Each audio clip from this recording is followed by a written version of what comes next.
Di sini dibaca panjang. Perhatikan rumus mad tabi'i yang di kotak nomor 1. Huruf qalqalah itu ada 5. Salah satunya huruf ba. Kalau ini non sukun nih. Perhatikan huruf di depannya ini huruf apa. Kita lihat di samping huruf ta. Karena saudara semuanya pasti memiliki kesibukan di rumah, kemudian juga masih menyempatkan waktu untuk berusaha memperbaiki bacaan Al-Qur'annya. Itu menjadi sesuatu yang sangat-sangat luar biasa.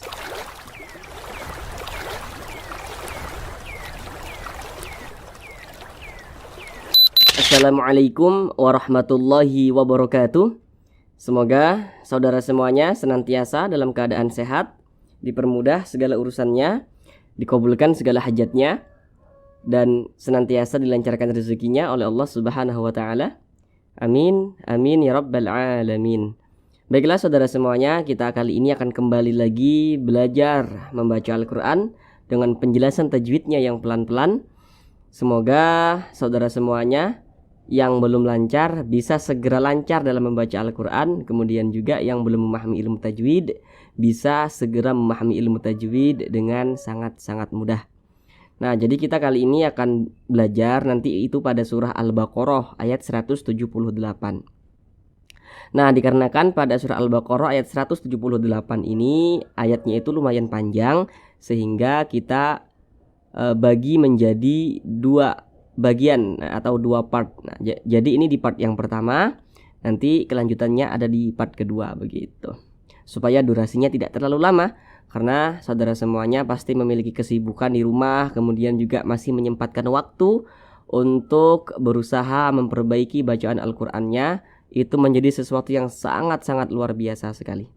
Baik, langsung kita mulai belajar mengaji Al-Qur'annya. Baiklah saudara semuanya, kita kali ini akan belajar membaca Al-Quran dengan penjelasan tajwidnya yang pelan-pelan, yakni pada surah Al-Baqarah ayat 178. Akan tetapi pada ayat 178 ini kita bagi menjadi 2 part. Jadi ini di yang part pertama, nanti baru ada kelanjutannya yaitu part kedua. Baik, di sini akan kami bacakan terlebih dahulu dengan pelan-pelan. A'udzu billahi minasy syaithanir rajim. Bismillahirrahmanirrahim. Ya ayyuhalladzina amanu kutiba alaikumul qisasu fil qatla al-hurru bil-hurri wal-'abdu bil-'abdi wal-untha bil-untha. Baik, sekarang kita bahas tentang tajwidnya dengan pelan-pelan. Yang pertama di sini huruf ya dibaca panjang. Nah, ini namanya mad jaiz munfasil. Namun sebelum itu silakan perhatikan terlebih dahulu tanda mad atau tanda panjang yang di nomor 4. Kalau kita membaca Al-Quran berjumpa dengan alif kecil yang berdiri di atas suatu huruf, maka huruf tersebut dibaca panjang. Ini huruf ya, di atasnya ada alif kecil, maka huruf ya dibaca panjang. Nah, kemudian pada awalnya ini adalah mad tabi'i, akan tetapi mad tabi'inya itu berjumpa dengan huruf hamzah, tapi di beda kata, maka namanya berubah menjadi mad jaiz munfasil. Panjangnya itu boleh 4 harokat hingga 5 harokat. 4 harokat itu kira-kiranya 4 ketukan. 1, 2, 3, 4. Ya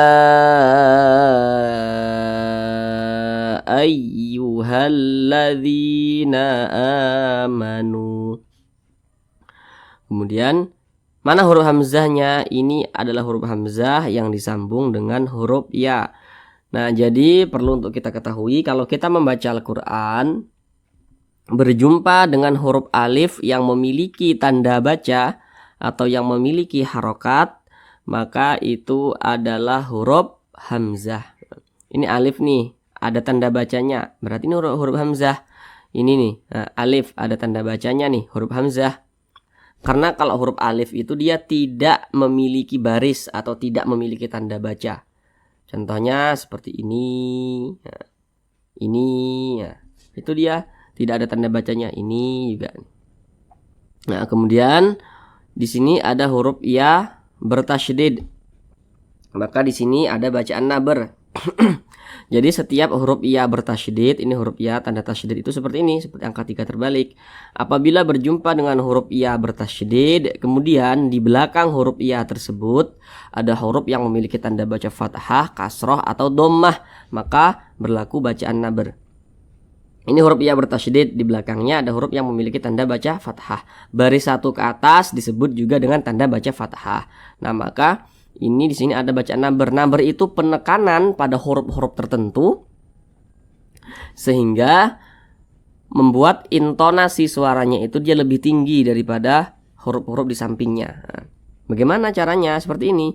Ya ayyuha, ayyuha, seperti itu. Nah, dikejut, ditekan. Ayyuha, ayyuha gitu. Ya ayyuhalladzi. Kemudian di sini ada alif lam syamsiyah. Karena ada alif lam berjumpa dengan huruf syamsiyah, yakni huruf lam. Ini kan huruf lam bertasydid. Nah, kalau diurai maka di sini ada dua huruf lam. Yang satu huruf lam sukun, kemudian di depannya ada huruf lam yang berharokat fathah. Maka di sini huruf syamsiyahnya yakni huruf lam. Begitu. Kemudian di sini dibaca panjang. Perhatikan rumus mad tabi'i yang di kotak nomor 1. Kalau kita membaca Al-Quran berjumpa dengan huruf ya sukun, kemudian apabila huruf yang posisinya tepat berada di belakang huruf ya sukun, apabila dia memiliki tanda baca kasroh, maka huruf tersebut dibaca panjang. Ini huruf ya, tanda sukun seperti ini, berarti ini huruf ya sukun. Di belakangnya ada huruf yang memiliki tanda baca kasroh. Baris satu ke bawah ini disebut juga dengan tanda baca kasroh. Nah, huruf apapun itu, jika dia di belakang huruf ya sukun memiliki tanda baca kasroh, maka huruf tersebut dibaca panjang. Makanya dibaca panjang. Mad tabi'i panjangnya itu 2 harokat atau kira-kiranya itu 2 ketukan, 1, 2. Ya ayyuhalladzina amanu. Nah, kemudian di sini ada huruf hamzah. Nah, tadi sudah kami jelaskan kenapa kok ini bukan huruf alif, bukan huruf hamzah. Sudah kami jelaskan di awal tadi. Nah, ini ada huruf hamzah, di atasnya ada alif kecil. Nah, perhatikan lagi tanda mad atau tanda panjang yang di nomor 4. Kalau kita membaca Al-Quran berjumpa dengan alif kecil yang berdiri di atas suatu huruf, maka huruf tersebut dibaca panjang. Akan tetapi ini namanya bukan mad tabi'i, ini namanya mad badal. Jadi kalau ada huruf hamzah seperti ini, huruf hamzah yang dipanjangkan, maka itu adalah mad badal. Panjangnya itu sama dengan mad tabi'i, 2 harokat atau kira-kira 2 ketukan. Jadi kalau untuk awal-awal yang terpenting itu yang kita ingat adalah kadar panjangnya. Kalau untuk awal-awal untuk nama-nama madnya itu tidak perlu diingat juga tidak apa-apa. Untuk di awal-awal kan, yang terpenting kita tahu kadar panjangnya itu berapa. Oh, ini 2 harokat, oh ini berapa harokat, itu tahu gitu. Ini panjangkan 2 harokat atau kira-kira 2 ketukan, 1, 2. Amanu, amanu. Nah, nu dibaca panjang. Perhatikan rumus mad tabi'i yang di tengah, yang di kotak nomor 2. Kalau kita membaca Al-Quran berjumpa dengan huruf waw sukun, apabila huruf yang posisinya tepat berada di belakang huruf waw sukun, apabila dia memiliki tanda baca dhammah, maka huruf tersebut dibaca panjang. Ini huruf waw, tanda sukun tuh seperti ini. Di belakang huruf waw sukun ada huruf yang memiliki tanda baca dhammahnya. Nah, ini tanda baca dhammah seperti ini bentuknya. Huruf apapun itu, jika dia di belakang huruf waw sukun memiliki tanda baca dhammah, maka dia dibaca panjang. Nu dibaca panjang, mad tabi'i panjangnya 2 harokat atau kira-kira 2 ketukan. amanu, kutiba alai. Nah, kemudian di sini ada huruf iya sukun. Ini huruf iya tanda sukun seperti ini. Setiap berjumpa dengan huruf iya sukun, kalau di belakangnya ada huruf yang memiliki tanda baca fathah, ini tanda baca fathah namanya, maka di sini berarti huruf iya sukunnya ini adalah huruf lin. Nah, jadi cara membaca huruf lin itu dilunakkan saja, mudah. Jangan sampai ke jangan dibaca alaikumul, alai, jangan. Maka harus diperhatikan itu. Alai, jangan ale. Terkadang ada yang condong membunyikannya itu ke alaikumul, alaikumul. Jangan seperti itu ya. Tapi lunak saja. Alaikumul, seperti itu. Kemudian di sini ada alif lam qamariyah. Nah, perhatikan, di sini ada alif lam, nah, kemudian berjumpa dengan huruf qaf. Nah, perhatikan di atas huruf qaf termasuk kepada huruf qamariyah. Sehingga huruf lamnya ini dia terbaca. Alif lam qamariyah itu biasa disebut juga dengan izhar qamariyah. Alaikumul qisas. Nah, kemudian di sini sha dibaca panjang. Perhatikan rumus mad tabi'i yang di kotak nomor 3. Nah, kalau kita membaca Al-Qur'an berjumpa dengan alif, kemudian di belakang alif ada huruf yang memiliki tanda baca fathah, huruf apapun itu maka dia dibaca panjang. Nah, ini alif yang disambung dengan huruf shad. Huruf shadnya memiliki tanda baca fathah, maka huruf tersebut dibaca panjang. Ini mad tabi'i, panjangnya 2 harokat atau kira-kira 2 ketukan. Alaikumul qisasu fil qatlah. Kemudian supaya tidak bingung, di sini kan ada huruf H, di sini ada alif juga. Apakah huruf H dibaca panjang? Tidak, karena di depannya ada huruf yang bertasydid. Nah, seperti itu. Jadi huruf H maka tanda panjang di sini gugur, dia tidak dibaca panjang. Jadi kalau kita membaca Al-Qur'an ketika melihat tanda panjang bisa saja tidak dibaca panjang kalau di depannya ada huruf yang sukun atau di depannya ada huruf yang bertasydid, walaupun tidak semua seperti itu, tapi kebanyakan bakalan gugur seperti itu. Kemudian di sini ada alif lam qamariyah lagi, karena ada alif lam berjumpa dengan huruf qaf. Nah, perhatikan huruf qamariyah itu ada 14, salah satunya huruf qaf. Maka lamnya ini dia dibaca jelas. Fil qatla. Kemudian di sini ada huruf ta. Kemudian dia sukun. Nah, ketika membunyikan huruf ta sukun itu ada aliran nafas yang keluar. Qat. Nah, qat. Nah, jadi ada aliran nafas yang mengalir ketika kita mengucapkannya. Karena huruf ta itu salah satu huruf yang memiliki sifat hamas. Qatla, seperti itu. Ada ts-nya. Qatla, seperti itu. Kemudian di sini huruf lam dibaca panjang. Nah, perhatikan lagi tanda mad atau tanda panjang yang nomor 4. Nah, kalau membaca Al-Qur'an berjumpa dengan alif kecil berdiri di atas suatu huruf, maka huruf tersebut dibaca panjang. Ini lam, di atasnya ada alif kecil, maka huruf lam dibaca panjang. Mad tabi'i, panjangnya 2 harokat atau kira-kira 2 ketukan. Fil qatla.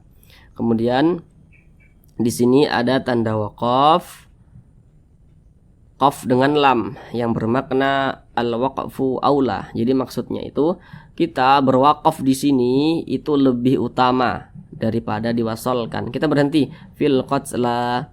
Nah, berhenti berwakaf itu lebih utama. Jika bertemu tanda wakaf yang seperti ini maka sebaiknya berwakaf. Kemudian di sini ada alif lam qamariyah.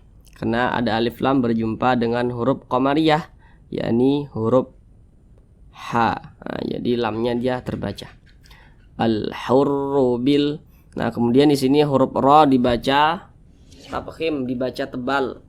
Jadi kalau kita membaca Al-Qur'an berjumpa dengan huruf ra yang memiliki tanda baca dhammah, maka huruf ra tersebut dibaca tebal. Nah, jadi kalau membaca Al-Quran berjumpa dengan huruf ra di tengah bacaan, kemudian dia memiliki tanda baca dhammah, maka huruf ra dibaca tebal. Al-hurru bil. Kemudian di sini ada alif lam berjumpa dengan huruf H, maka termasuk lagi kepada alif lam qamariyah. Perhatikan huruf qamariyahnya huruf H. Jadi setiap kita membaca Al-Quran berjumpa dengan alif lam, maka perhatikan huruf di depannya. Bisa qamariyah, bisa samsiyah, seperti itu. Bil hurri, ri di sini huruf ra dibaca tipis, dibaca tarkik. Kalau membaca Al-Quran berjumpa dengan huruf ra yang memiliki tanda baca kasrah dan dia di tengah bacaan, itu pasti dibaca tipis. Nah, seperti itu. Maka ini dibaca tipis. Hurri, ri, jangan ri, jangan. Tipis. Hurri wal. Kemudian di sini ada alif lam berjumpa dengan huruf ain. Perhatikan lagi, huruf ain termasuk kepada huruf qamariyah. Maka di sini alif lam berjumpa ain, hukumnya adalah alif lam qamariyah. Wal abdu bil. Nah, kemudian di sini huruf ba, dia sukun. Nah, perhatikan huruf qalqalah itu ada 5, salah satunya huruf ba. Kalau dia sukun maka dipantulkan cara bacanya. Ini huruf ba, dia sukun, pantulkan cara bacanya. Wal ab, mantul seperti itu. Dan ini tergolong kepada qalqalah kecil, qalqalah sughra, karena dia berada di tengah bacaan. Wal abdu bil ab. Kemudian di sini ada alif lam qamariyah lagi, karena ada alif lam berjumpa dengan huruf qamariyah, yakni huruf ain. Bil ab. Kemudian di sini ada huruf ba sukun lagi. Nah, sama dengan ini. Perhatikan lagi. Nah, huruf ba termasuk kepada huruf qalqalah. Maka ketika dia sukun dipantulkan. Bil abdi wal untha. Kemudian di sini ada alif lam berjumpa dengan huruf hamzah. Nah, maka di sini hukumnya adalah alif lam qamariyah lagi. Nah, karena ada alif lam berjumpa dengan huruf hamzah. Ini huruf hamzahnya nih. Nah, tadi sudah kami jelaskan kenapa ini bukan huruf alif tapi huruf hamzah. Nah, sudah dijelaskan di awal tadi. Wal untha, nun sukun berjumpa dengan huruf tha. Namun sebelum itu perhatikan terlebih dahulu di samping. Kalau kita membaca Al-Quran berjumpa dengan huruf nun sukun, kemudian berjumpa dengan salah satu tanda baca tanwin. Tanda baca tanwin itu ada 3. Nomor 1 baris 2 di atas namanya fathah tain. Nomor 2 baris 2 di bawah namanya kasrah tain. Yang nomor 3 itu namanya dhammah tain.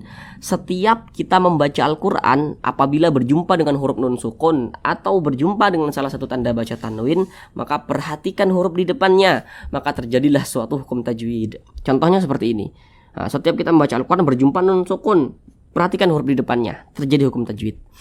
Ini non sukun nih, perhatikan huruf di depannya ini huruf apa. Nah, kita lihat di samping huruf tha termasuk kepada huruf ikhfa hakiki awsat. Nah, maka cara bacanya itu disamarkan kemudian didengungkan. Nah, karena dia awsat, maka kadar samar dan kadar dengungnya itu dia seimbang. Nah, jadi kadar samar dan kadar dengungnya itu seimbang. Jangan dibaca ungsa, jangan, itu ketinggian dengungnya, tapi seimbang. Unsa. Nah, didengungkan itu suaranya itu kita tahan, kita panjangkan sejenak. Nah, atau lebih mudahnya itu kita tahan, kita panjangkan, panjangnya itu dua harokat atau kira-kira 2 ketukan. Unsa, seperti itu. Kemudian sa dibaca panjang. Perhatikan lagi tanda mad yang di nomor 4. Kalau membaca Al-Quran berjumpa dengan alif kecil yang berdiri di atas suatu huruf, maka huruf tersebut dibaca panjang. Ini sa, di atasnya ada alif kecil, maka huruf sa dibaca panjang. Mad tabi'i panjangnya 2 harokat atau kira-kira 2 ketukan. Fa. Kemudian di sini ada alif lam qamariyah lagi. Karena ada alif lam berjumpa dengan huruf hamzah. Ini huruf hamzahnya nih. Nah, perhatikan huruf hamzah termasuk kepada huruf qamariyah. Bil fa. Kemudian nun sukun berjumpa dengan huruf tha. Perhatikan lagi di atas. Nah, huruf tha termasuk lagi kepada ikhfa hakiki awsat. Nah, ini sama dengan yang ini. Nah, maka cara bacanya disamarkan, didengungkan. Tha didengungkan, digunahkan, suaranya itu kita tahan, kita panjangkan sejenak. Bil tha. Kemudian tha dibaca panjang. Perhatikan lagi tanda mad yang di nomor 4. Kalau membaca Al-Quran berjumpa dengan alif kecil yang berdiri di atas suatu huruf, maka huruf tersebut dibaca panjang. Ini tha, di atasnya ada alif kecil, maka tha dibaca panjang. Mad tabi'i panjangnya 2 harokat atau kira-kiranya 2 ketukan. Kemudian di sini ada tanda waqaf, qaf dengan lam yang bermakna al-waqfu aula. Tadi sudah kami jelaskan di atas ini. Ya. Jadi untuk di ayat Al-Baqarah 178 ini kita untuk part pertama kita cukupkan sampai di sini. Ya, baru nanti di part kedua kita selesaikan sampai akhir begitu, supaya durasinya tidak terlalu lama. Sekarang kita baca bersama-sama sekali lagi. Akan tetapi kita bacanya itu full ya, satu ayat, yakni pada surah Al-Baqarah ayat 178. Nah, kalau tadi kan kita bahas tajwidnya cuman sampai sini. Nah, tapi ini kita baca bersama-sama dengan full sampai di sini. Nah, nanti di pertemuan selanjutnya kita bahas dari sini sampai sini. A'udzu billahi minasy syaithanir rajim. Bismillahirrahmanirrahim.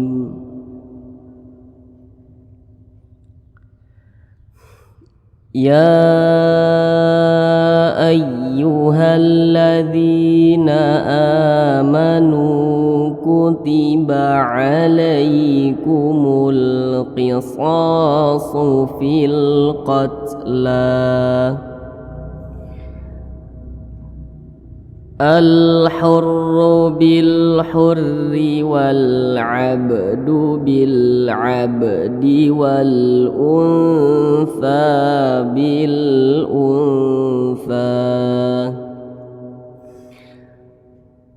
Faman 'ufiya lahu min akhihi syai'un fattiba'un bil ma'rufi wa ada'un ilaihi bi ihsan. Dzalika takhfifum mir rabbikum wa rahmah. فمن اعتدى بعد ذلك فله عذاب أليم. صدق الله العظيم.